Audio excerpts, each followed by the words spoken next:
What's up, guys? It's Victoria from Under Victoria's Spell, and today I'm going to be talking about the top 5 romances that I have read this year that have been the most angsty. So this video is full of that push and pull and the sexual tension, and I'm so here for it, and I'm so excited to talk about the 5 romance books that have just captured my angst needs. So I'm gonna hop right into it, and I can't wait to get started.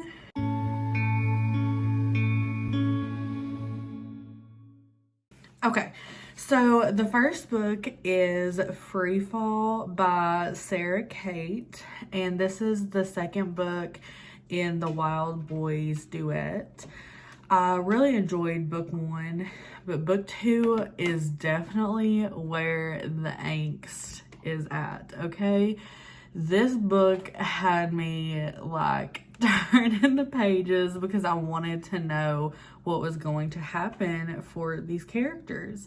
This follows our main character, which is Nash Wild, and it follows a female from the first book that was the heroine's friend. And it also follows someone from Nash's past, which would get little clips from the past year from where he had been gone. So this is a MMF romance. It is so good because each of these characters are damaged in different ways. They have their own trauma that they are trying to work through, and they have demons in their head, and they're just trying to figure out what is best for them. And I really loved the depth that came from the characters, their past, and how they interacted together. It was so good. Nash, who you see a lot in the first book, he has a lot of trauma from his brother passing, from losing a girl that he thought that he loved. He has anger towards his father, and he's just dealing with all that in his head. And we have our other hero who is a bit older, has been a friend of the family. He is dealing with falling in love with a man who did not love him back. And we have our heroine of the story, and she is struggling with losing her career, dealing with family issues, and her own sexuality as well.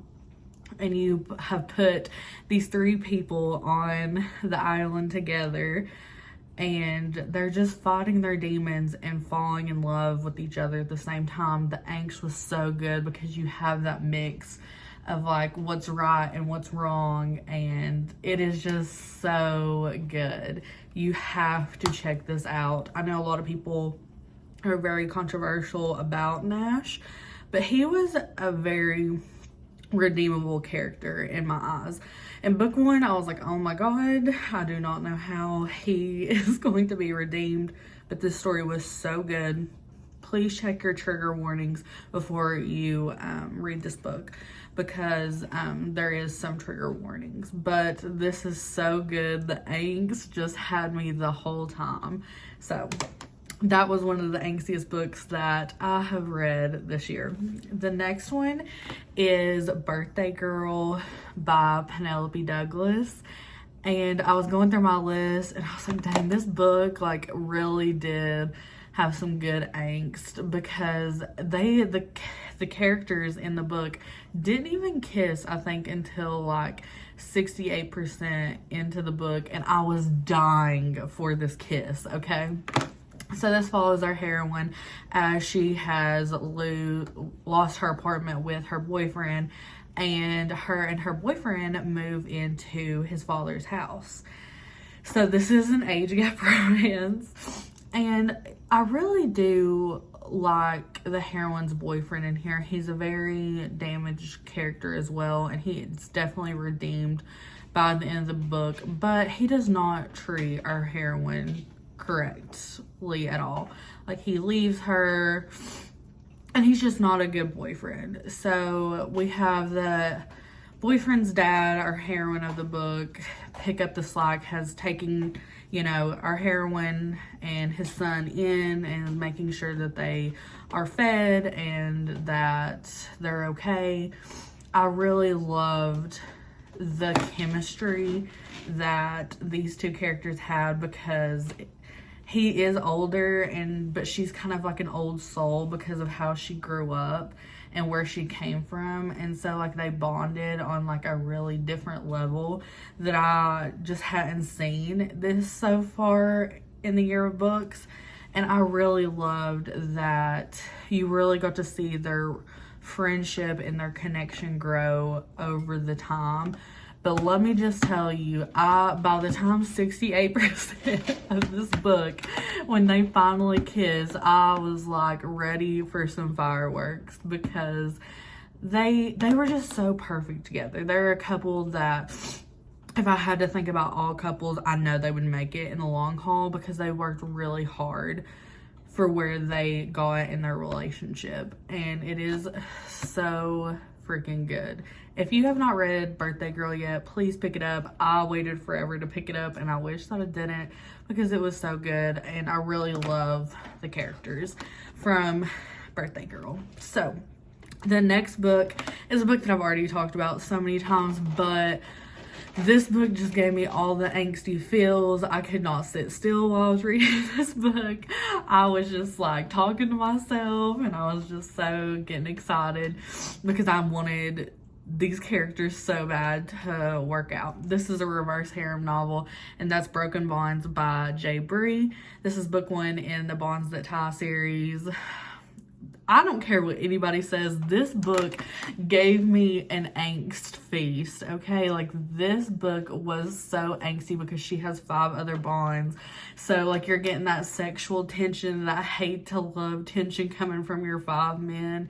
Oh, it was so freaking good. I just want to reread it already because the angst feels were everything to me. But this follows our main character, Ollie, as she has been on the run for several years, and she gets captured by the gifted community and taken in and being reunited with her 5 other bonds, which are like fated mates. They are meant to be with you for the rest of their life, and she is the central bond, so that means that she's pretty much the main connection compared to the other 5 men. And these men drive me insane because you have such different personalities. We have North, who is the oldest of the group. He is very big in the community. He sits on the council. He is a death dealer. So if you read that in the book, he is a very dangerous, gifted person. But he has a really good heart. And he's just wanted to take care of Ollie, and she is just not here for it. Then you have his brother, which is Nox Draven, and he is a character. Let me just tell you, you will hate him in the first book, but the angst he gives off, the rudeness he gives off, he is just a no bullshit person with Ollie, and I'm so here for it. Because you need that like balance. You need that bad boy representation. Then you have Atlas, who is the complete opposite of the Draven brothers. And he is just your cinnamon roll hero. He loves his Ollie, is willing to do anything for her. We have Griffin, who is head of like tag team training and pretty much like your soldier guy of the gifted community. Love him. He gave me the best angst in book 1. You will grow to love him. And then we have my second favorite, which is like your boy next door, Gabe. I freaking love him. You get the most interaction with him in book 1. So good. You just, the depths of the story in these 5 men, and 5 men like trying to risk, you know, get their bond back in safety where they need to be. It is so good. But I really love Oleander as our main character. She is so strong. She really is. You're frustrated with her at the beginning, but she is such a strong character, and the angst between each of these characters, you just feel it on every single page that you turn. Like, the angst is there, honey. Okay? So, I could talk about that book all day long. It is so good. Sorry, my battery died. Had to plug it back up. But the next book that I want to talk about is another book that I've gushed about so many times, but this book has consumed my soul. Will be on my top reads of the year for sure, and that is Give Me More by Sarah Kate. Look at this cover. Come on. It is beautiful. This is book 3 in the Salacious Players Club series, and this is I believe another MMF, depending on how you look at it, but this follows our married couple, which is Hunter and Isabel, along with their best friend on a road trip to go look at other sex clubs because they're trying to recruit people for their own sex club. So along the way of their journey, some feelings get brought up, and this series is just so angsty. I don't want to spoil anything, but it is so good because the foundation that is set for Hunter and Isabel's marriage, and then the friendship that is built around all three of them, is just so good. And they care so deeply about each other that they don't want to do anything that is going to hurt one another. So that push and pull of doing the right and wrong thing is just so present in the story. The love is so present in the story. I was just like flipping through, screaming at this book because I'm like, you're not gonna hurt each other, just go for it. But this book is so good. This has a really good story of dealing with your sexuality and the demons that you've been taught growing up. I thought this was represented really, really well. And I just really appreciate the friendships, not only from the 3 characters, but the other characters in the book. The love and the strength that comes from each of these characters. So good. So angsty. Love it. So glad that I have a physical copy of that. And the last book that I'm going to talk about is probably not a surprise. I feel like this is a very angsty romance, and that is Credence by Penelope Douglas. And this book is something else. It is a book that I've not read before ever, but it is so good. The cover is gorgeous. Penelope Douglas just knows how to write a good angsty romance. So this follows our heroine as her parents have passed away, and she is having to move in with her step uncle, I believe, and his 2 sons or adopted sons. It's been a long time since I've read this book, but so she is living with them, but they are in the middle of nowhere in a cabin in the woods. I do not do cabin in the woods, but you know, we're here for it for the story.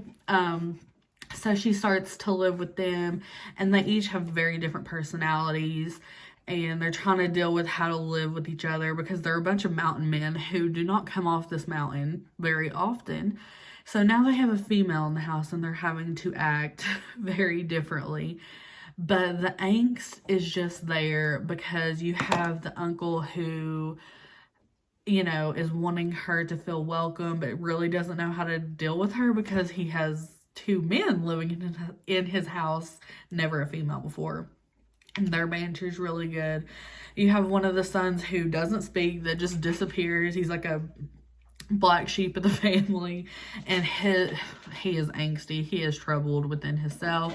Then you have the fun-loving goofball one. So you just have like everything you're looking for, and they start to fall in love, and she does get with each of them. That's not a spoiler, I feel like, or maybe it is, but she does end up with each of them at one point or another, and it is just so good, so juicy. I mean, it's kind of like almost like a forced proximity romance because they're in this mountain and it does snow, and you're not going anywhere if it snows because you're in the middle of nowhere.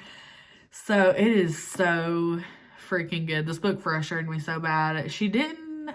I'm not gonna spoil it, but I wish that the ending would have had like a little bit of a different ending. But it is angsty. Anytime you are doing something where you are close together, you don't want to be there, you know, sexual tension, you know, these men do not get out much. Like, it is just chef's kiss. It was so good. So good. But those are the top 5 romances that I've read so far this year. We still have a couple more months, but they just gave me all the angsty feels. So if you have an angsty romance to suggest to me, please let me know. I'm all here for the angst. But thank you guys so much for watching, and I will see you guys next time. Bye!